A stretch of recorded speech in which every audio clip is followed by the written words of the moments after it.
नमस्कार साथियों, आप सबका बहुत बहुत स्वागत है मेरे इस यूट्यूब चैनल पे। देखिए, बीते दिनों में मैंने आप लोगों को कुछ स्पष्ट जानकारी दी थी जो पूरी तरह से उसकी सत्यता को हमने जांच किया था और वो सत्य साबित हुआ।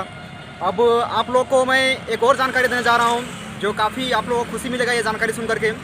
जो बीते दिनों मैंने आपको कहा था कि जो पीआरटी वाले स्टूडेंट हैं उनकी डॉक्यूमेंट वेरिफिकेशन को अपरिहार्य कार्य के लिए अगले आदेश तक स्थगित किया जाता है। तो बस मैंने कल आप लोगों को बताया था अभी कि उनको एक लिखित दस्तावेज मिलेगा और आज उन लोगों को लिखित दस्तावेज मिल चुका है कि जितने भी पीआरटी के अभ्यर्थी हैं उनका डॉक्यूमेंट वेरिफिकेशन शीघ्र ही कराया जाए और उनकी डॉक्यूमेंट वेरिफिकेशन यही एक सप्ताह में शुरू भी होने वाली है और शुरू भी हो जाएगी। और जिससे यह स्पष्ट पता चलता है कि जो 11 जिला के जो गैर अनुसूचित अभ्यर्थी हैं उनकी बहाली पर किसी तरह का कोई ग्रहण नहीं लगा हुआ है। उनकी बहाली अभी तक पूरी तरह से सेफ बताई जा रही है। इसलिए मैं आप सारे अभ्यर्थियों से अनुरोध करूंगा कि आप ज़्यादा पैनिक ना हो। जो भी जिस तरह का भी सहयोग हमारे साथी जो जैसे ग्राउंड में बैठे हुए हैं वो मांग रहे हैं, आप उन्हें उनको सहयोग दीजिए, क्योंकि इस समय लड़ाई हमें एकजुटता के साथ लड़नी है ताकि हमारा रिजल्ट जो है वो इस नियोजन नीति से बिल्कुल भी प्रभावित ना हो। जो जिस तरह से तुगलकी फरमान जारी किया गया है इससे राज्य भर के हज़ारों युवा, लाखों युवा पीड़ित हुए हैं। जो कि स्पष्ट पहले भी कहा गया था कि ये जो नियोजन नीति वापस ली जा रही है, इस नियोजन नीति को वापस लेने से हमें कोई भी एतराज़ नहीं है। आप इसे वापस लो, नो डाउट आपका वेलकम है। लेकिन अगर इस नियोजन नीति से एक भी अभ्यर्थियों का नौकरी छीना जा रहा है तो ये सरासर गलत है।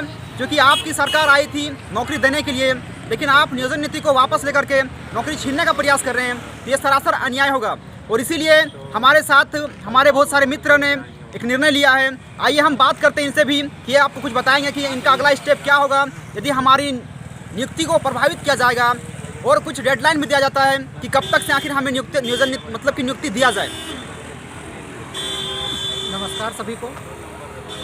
इस बार जो लड़ाई होगी वो आर पार की लड़ाई होगी। अगर सरकार जल्द से जल्द हमारे बारे में कुछ फैसला नहीं लेती है, जैसे इसी के तौर से जल्द अगर कुछ नोटिफिकेशन जारी नहीं होता है, तो ये जो वैकेंसी है ये बुनियादी वैकेंसी है, पंचायत की वैकेंसी।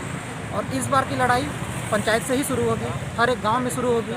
और इस लड़ाई का जरिया रहेगा कि जो जहाँ पे जैसे हैं, जो जैसे में है लड़ाई लड़ रहे हैं वहाँ पे रहे, उनका सपोर्ट करें, जो जैसे जिसका सपोर्ट कर सकते हैं करें। और इस बार लड़ाई का मुद्दा ये होगा, जैसे कि सब जानना चाहते हैं कि अगला स्टेप क्या होगा, तो अगला स्टेप जान लीजिए, सबको बताना चाहते हैं। अगला स्टेप हमारा यही रहेगा कि हम जिस भी गाँव से बिलोंग करते हैं, जिस भी पंचायत से बिलोंग करते हैं, हर एक स्टूडेंट अपने गार्जियन को बोलेंगे, वहाँ उनके गार्जियन, वहाँ का मुखिया जो भी हो, उसके साथ मिलकर, जैसे कि सरकार कहती है अगले आदेश तक ये स्थगित कर दिया जाता है, वो स्थगित कर दिया जाता है, तो हमने भी सोचा है अगले आदेश तक अगर ऐसा हम लोग के लिए कुछ पॉजिटिव ना होता हो तो हम हर एक गांव में नो एंट्री का बोर्ड लगाएंगे, जहां साफ शब्दों में लिखा हुआ रहेगा कि अगले आदेश तक नो एंट्री रहेगा जेएमएम और कांग्रेस की। किसी भी प्रकार का सभा नहीं होगा। ये नो एंट्री बोर्ड हर एक पंचायत में लगाई जाएगी और इसके लिए हम तैयार हैं। ये लड़ाई शुरू हो चुकी है। अगर जल्द से जल्द सरकार इसके बारे में कुछ नहीं सोचती है, और इस बार आर या पार की लड़ाई होगी। और ये नो एंट्री का बोर्ड तब तक रहेगा जब तक सरकार हमारे लिए कोई पॉजिटिव आदेश जब तक जारी नहीं कर देता है, ये नो एंट्री बोर्ड लगे रहेगा। और अगर कांग्रेस जेएमएम किसी भी प्रकार का आप सभा कीजिए, सभा तब सफल होता है जब वहाँ पे लोग पहुँचते हैं, छात्र पहुँचते हैं, अभिभावक पहुँचते हैं। बट ऐसा अब नहीं होगा। ये नो एंट्री बोर्ड रहेगी और वहाँ पे आपकी पूरी तरह से नो एंट्री रहेगी। धन्यवाद। देखिए, जैसा कि आपको पता चल चुका है कि हमारे सारे अभ्यर्थियों ने किस तरह रणनीति अपनाई है, और इसीलिए मैं सारे अभ्यर्थियों से अनुरोध करूंगा कि वो जिस तरह से हो सके अभ्यर्थियों का सहयोग करें। खुद वो आप दूसरे का सहयोग नहीं कर रहे हैं, बिल्कुल वो आपका खुद का सहयोग है, क्योंकि आपकी नियुक्ति अभी भी बची हुई है, 100% सेफ है। जिस तरह से हमें सूचना मिल रही है उससे स्पष्ट यही पता चल रहा है कि हमारी वैकेंसी अभी भी 100% सेफ है। इसीलिए 11 जिला के जो भी गैर अनुसूचित अभ्यर्थी हैं उनसे मेरा अनुरोध है कि आप जिस तरह का हो सके सहयोग आप दीजिए जैसे ग्राउंड में बैठे अभ्यर्थियों का। और कामें चल रही है, बहुत जल्दी मैं आपको अगला सूचना दूंगा कि हमारा अगला स्टेप क्या होगा। और मैं आपको जल्दी ही बहुत बड़ी खुशखबरी भी सुनाने वाला हूं। इसलिए आप मेरे इस वीडियो चैनल पे बने रहें, इसको लाइक करें, सब्सक्राइब करें और जितना हो सके शेयर करें, क्योंकि बहुत सारे अभ्यर्थी जानना चाहते हैं कि आखिर ये 11 जिला गैर अनुसूचित अभ्यर्थियों के साथ हो क्या रहा है, इससे कितनी फ़ायदा हो रहे हैं। और भी बहुत सारे बातें हैं जो मैं आपके सामने शेयर नहीं कर पा रहा हूं।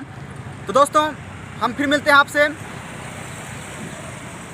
जैसा कि हर एक छात्र जानता है कि ये जो सरकार चल रही है फिलहाल इनकी नीतियाँ छात्र विरोधी ही है, और जब छात्र विरोधी सरकार है तो हम छात्र जिस प्रकार से हमारे अभिभावक, हमारे माता पिता जिस उम्मीद से हमें पढ़ने के लिए भेजते हैं, इतने साल मेहनत करने के बाद अगर अचानक से ऐसा खबर आता है कि ये रद्द कर दिया गया है, ये वो रद्द कर दिया गया है, तो इस बार की जो लड़ाई होगी, इस बार सिर्फ छात्र नहीं रहेंगे, छात्र तो रहेंगे, छात्र के साथ 5-10 और अभिभावक गण भी रहेंगे जो हमारा सपोर्ट करेंगे। इसके लिए तैयारी शुरू हो चुकी है और सब जगह से पॉजिटिव रिजल्ट भी आ रहा है। बस धरातल पे इसे उतारने की ज़रूरत है और ये धरातल पे जल्द उतरेगी। अगर सरकार जल्द से जल्द हमारा नियुक्ति नहीं कराती है तो ये कुछ दिनों के अंदर ही आपको देखने को मिलने लगेगा।